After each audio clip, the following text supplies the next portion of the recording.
Hi guys, Bran here, and welcome to another commentary video. Today I wanted to talk about the aspect of, is landslide gameplay healthy?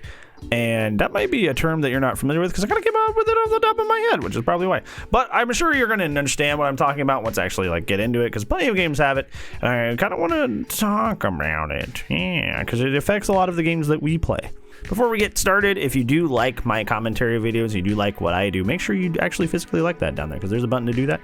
And if you like these, I do upload daily, so make sure you sub-roni so you actually see those. Without further ado, let's go ahead and zoom into the video. So what I mean when I'm talking about landslide gameplay, when I talk about landslide gameplay, I mean when somebody is winning the game, whether it be the killer or the survivor side, or in VHS's case, the monster or teen side, one side is definitely in control. It's not like a push and tug sort of situation.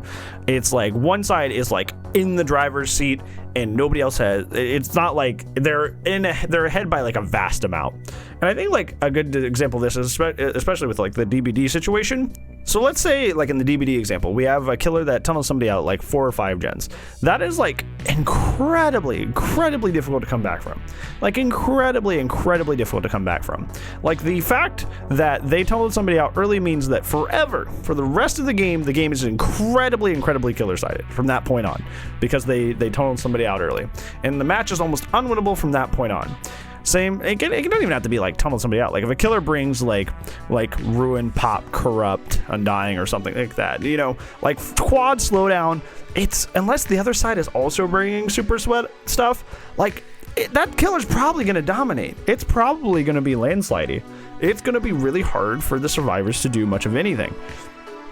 And then same thing on the survivor side. If the survivor side really wants to just split up and do gens efficiently on comms, there isn't a whole lot you can do.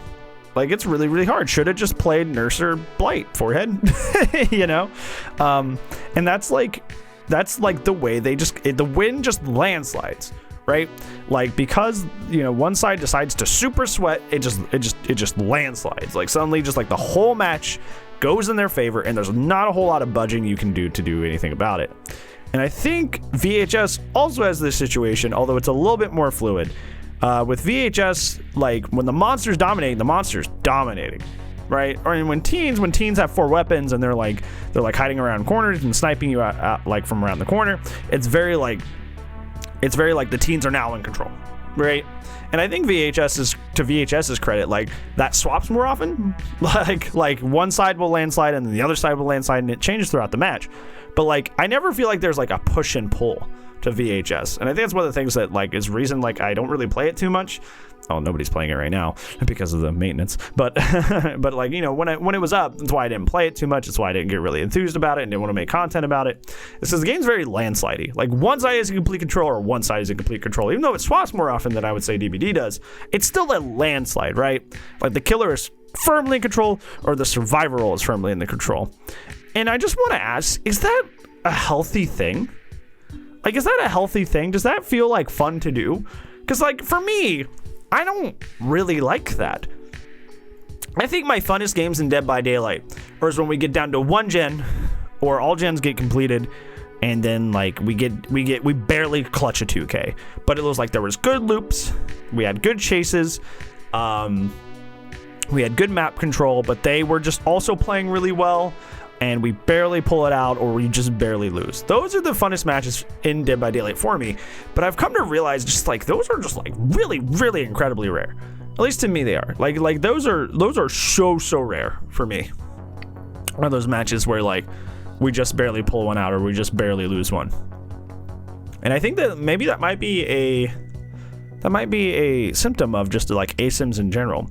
And that's just how they're built, is that it just switches between who's the quote unquote the power role. It just goes back and forth over and over, and that's just how it is. And I'm just kind of talking about the symptom of the genre more than anything. But I feel I don't know, I just wish that in both these games that it was a little bit closer games were a little bit more common. I wish closer games were a little more common, especially in Dead by Daylight. I wish closer games were a little bit more common. I wish it wasn't so much of this kind of You know, one side just sweats really hard and suddenly it just sets the whole tone of the match, and then it's just kind of like a foregone conclusion just because one side decided to sweat really hard. And I think that's why, in a sense, why I prefer Killer to a certain extent, because I feel like Killer is a little bit more adaptable for when the other team starts sweating, because like a lot of Survivor quote unquote sweat comes down to comms or perks. That's kind of where it comes down to, right? Because you know, communication, and it doesn't even have to be like voice communication, but just having good coordination. I guess coordination is a better word. Having good coordination is how you like sweat a Survivor, or you bring DS Dead Hard for the whole team. A lot of those stuff are predetermined, right? Like if you don't have good coordination, it's usually because you're not in voice comms or you're not stacking with the team, etc., etc. And if you didn't bring your sweat perks, like your DS, Dead Hards, etc., into the game, you can't swap mid-game. Killers can decide to tunnel and camp in the middle of the game, right? Like if they have their first chase and like 3 gens go off, right? Like if they have their first chase and 3 gens go off, they can decide to proxy camp. They can decide to tunnel that person off hook. Like they can make adjustments mid-game to stop the avalanche, kind of like the landslide gameplay. Whereas the Survivor doesn't really have that option. The Survivor just kind of has to like seat the sweat, seat to the landslide. They can't do much about it. And even then, like the Killer, and oftentimes when you can decide that it's time to like sweat or camp to try and like to stop the landslide from happening, it's often too late. It's often too late.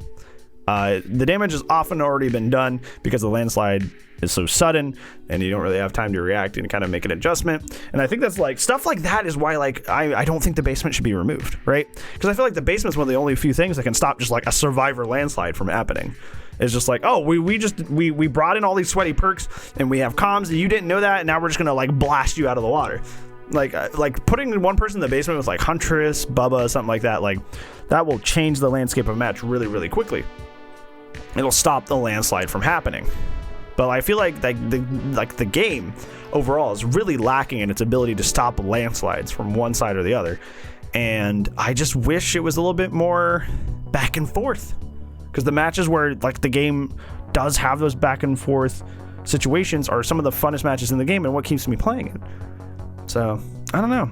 I don't know how do you feel? Do you think that this game is way too landsliding one side or the other? Or do you actually think it's a little bit more back and forth, at least in your experience? Do let me know. Other than that, I think that's it. I don't think I have anything else for you. Well, thank you so much for watching, friend. I appreciate you so much. Hopefully the rest of your day goes well. And I'll see you in the next video. And if I don't, I'll see you when I see you, friends. Goodbye.